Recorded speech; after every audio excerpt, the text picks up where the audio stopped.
What should I know about divorce in New York? Tune in as attorney Joseph Marra explains. Used to be extremely important in New York, but a number of years ago they changed the law, and fault, quite frankly, is no longer as important. There are many grounds for divorce that still exist, but what most people utilize when they get divorced is what's called irreconcilable differences. So basically, you can just say, we're married, I'm not happy, I don't want to be married anymore. And that's basically it. There's no defense to that. However, one thing that people don't realize is you don't automatically get a divorce. You're entitled to it, but you don't automatically get it. The reason why is because you have to settle all the issues before the court will grant the divorce. And there are many issues in divorce. Number one is property distribution, settlement of property.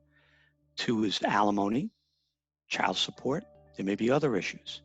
But bottom line is you're entitled to a divorce if you ask for it. There's really no longer a defense to it, but you have to settle all the property issues and the other issues before you actually get the divorce. Now, one other thing I'll point out too, in New York State, you get divorced in the Supreme Court, right? People in the Supreme Court, they think the United States Supreme Court, the highest court in the land. New York State's a little weird. We call our basic level trial court the Supreme Court. Then there are levels of appeal, the highest being the Court of Appeals. But Supreme Court is where divorce is handled.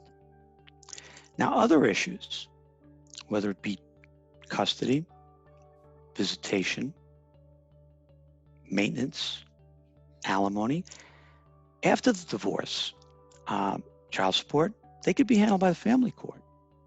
And sometimes it's advantageous after you have a divorce to go into the family court for these issues that arise later. And we can go into that a little bit later if you like, but basically the Supreme Court is the only court that has jurisdiction over the actual divorce. But the other issues involving family life, they have what's called concurrent jurisdiction with the family court. And you could choose, should I go to family court or should I go to Supreme Court? If you had out of wedlock children, you were never married, then everything's handled in family court. Correct.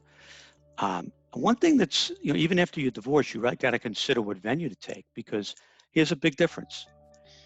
In family court, they will appoint an attorney for the children and also maybe these other experts we discussed. And as a general rule, they'll be paid for by the state. Whereas the Supreme Court, as a general rule, it's just the reverse. They'll compel one of the parties to pay for it, or both.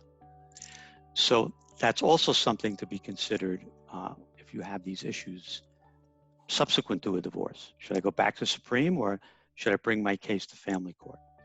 One thing I will tell you too, and it's very strange, and this is also a difference between the courts. In Supreme Court, we have what's called liberal pleading rules. Pleading is like the complaint. It's the thing that starts a lawsuit. That's a general pleading, right?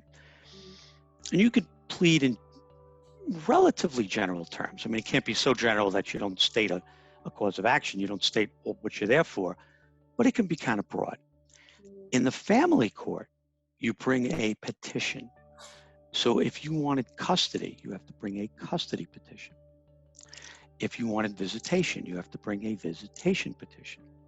If you wanted child support, you have to bring a child support petition. You can't put all of these things in one document, whereas you could in Supreme.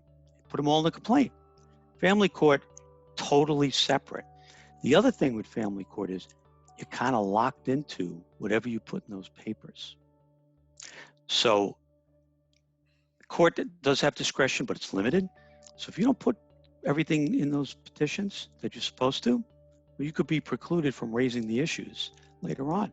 Because, well, you didn't raise this in your petition, so too late now. Whereas you have to bring another petition, withdraw it, bring the whole thing again.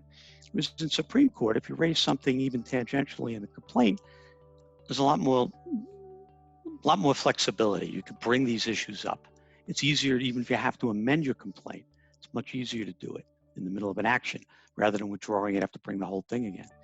So it's funny because I've been retained by people in family court if they've already filed a petition. And judges are like, well, I'm kind of locked into this petition that your client filed without an attorney. So that's another thing to consider. When you're going to have a petition drafted in family court, you better make sure it has everything in it. Thank you so much, Joe, for that important information, and thank you, audience, for watching. If you yourself or someone you know may have questions on this topic, please don't hesitate to pick up the phone and call the law offices of Joseph Marra. They are professional, friendly, and really great at looking at the pros and cons of your situation, coming up with a fantastic strategy, and giving you some options. We look forward to hearing from you soon.